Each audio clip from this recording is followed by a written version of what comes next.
This is mysterious.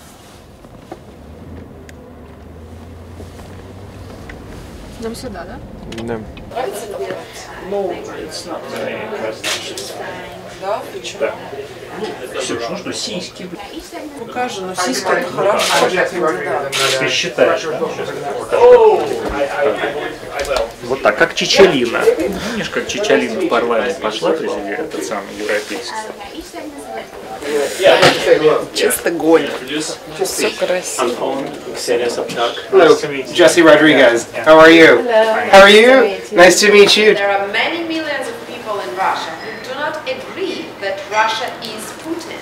So I want to say that Russia is not Putin. Thank you very much for joining the program. Joe, this is an interesting story. These elections are interesting and Ksenia's role is interesting.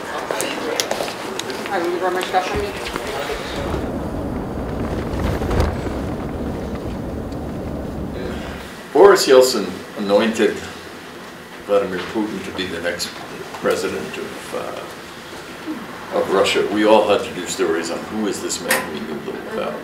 And I have been told that Mike McFaul had worked in the St. Petersburg City Hall under your father with Putin.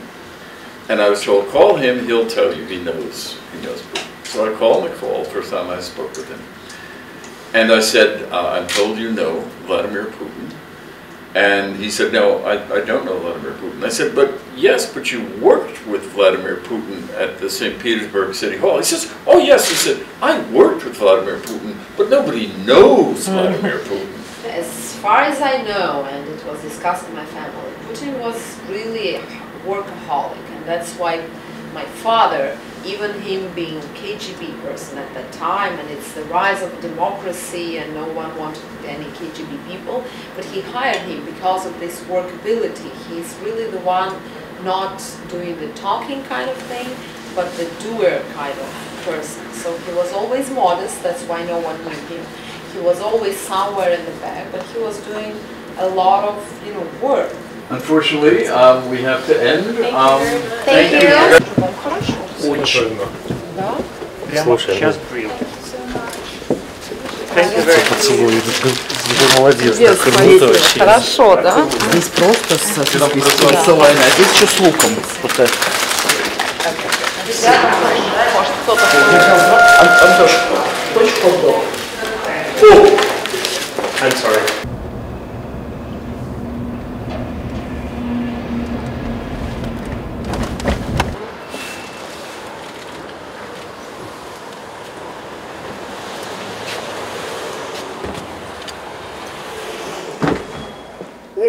Here were very much sentimental moments in America when I had lecture in Columbia University or in Georgetown University. People come to me and they still remember my father. Can you imagine? They showed me books which my father wrote to him and signatured. They showed me letters about him. So they still remember what a great democratic leader he was.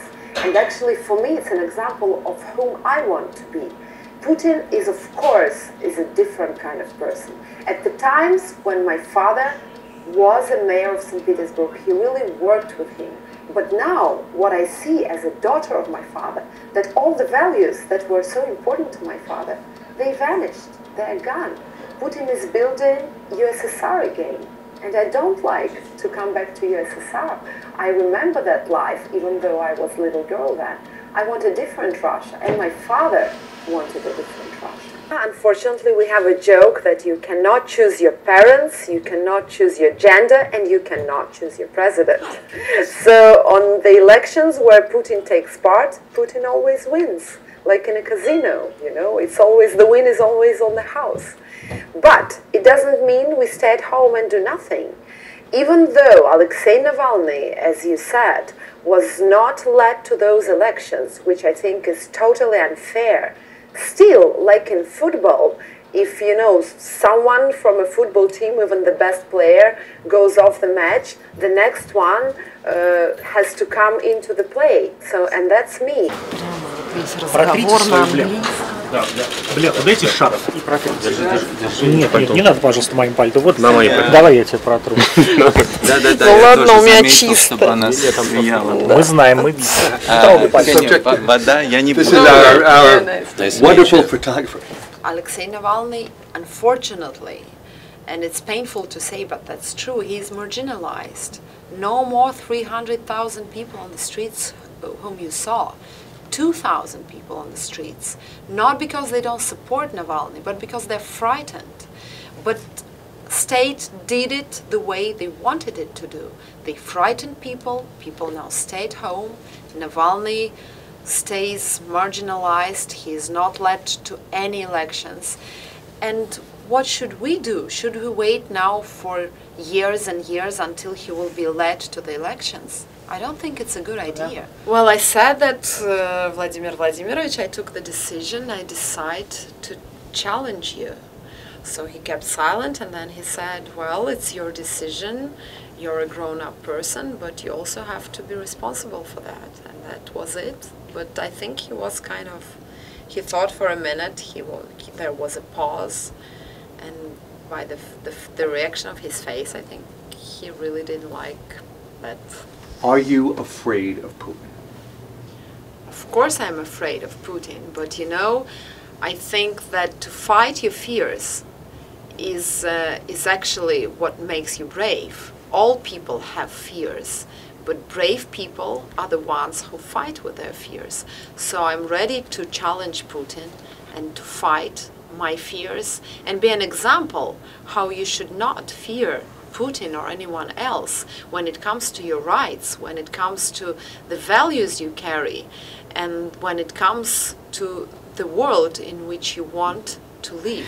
Это, как же, господи, вот где у него конфеты в конце, он говорит, жизнь как конфеты. Не знаешь, какую развернешь? Беги, там он бежит еще, вот этот марафон. А, как это это вы Форрест знаете? Гамп, Форрест Гамп.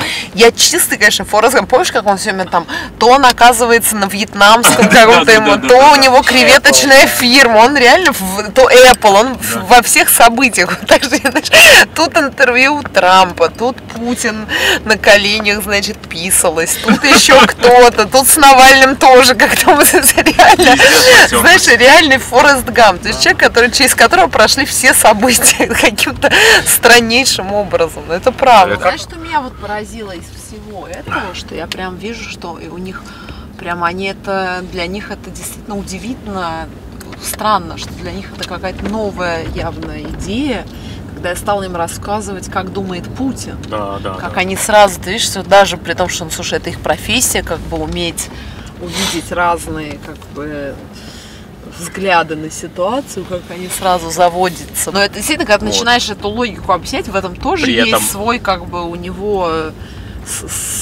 своя идея. То есть, как бы, нельзя сказать, что она... То есть они же действительно его рисуют как такой, конечно, вот, знаешь, безумный человек, который просто какую-то херню делает. Это же тоже не так. Ты для них вообще Изумруд в кожухе, потому что одно дело... Ну да. Пошли бульбашские супы. Это русское как-то. Изумруд в кожухе. Да. Сейчас найду вам. Короче, не суть. Ты пошли в жопу вдвоем, блин. Мешок? Не, хорошо. Не алмаз. Блин. Алмаз в кожухе. Я очень молчу. Алмаз в кожухе. Это, конечно. Как там белочку зовут? Пошли бульбашские присказки, понимаешь? Я из Мин. А, я Ты вообще как санитару. Ты знаешь, в кожухе. Слушай. Это название. Сволочь. Они просто не знают многие Гомель, блин. В кожухе это новая песня Бабкиной, мне кажется. Изумруд в кожухе. Изумруд в кожухе. Я понял, когда изберут Путина, ты будешь писать песни. Не будешь. Ты будешь писать песни. В кожухе. Хороший парень.